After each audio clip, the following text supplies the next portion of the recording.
I introduced this new seat this year called the Type 5.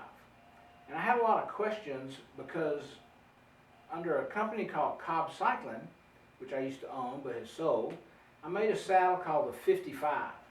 So people bought these seats, the Type 5, thinking they were the same seat, but they're not the same seat. When I changed and redesigned this seat, I had a chance to correct some things that consistently were mentioned by the riders.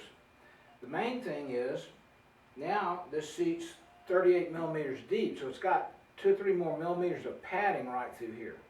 The saddle is still 55 millimeters wide in the nose area. So if you're one of the riders that really likes to perch out on the end of the seat, it's still one of the narrowest split nose seats available.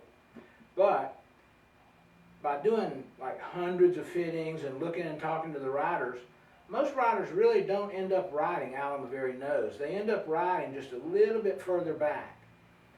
This seems to be able to build more power for hill climbing. It keeps you situated on the seat better so you're not always shuffling back and forth. And the width through this area is still narrow compared to every other seat on the market, but it does give you a little more padding and support for your rami bones and your pelvis in general. I think you're going to find this to be a very comfortable seat, offering you great performance without rubbing on you.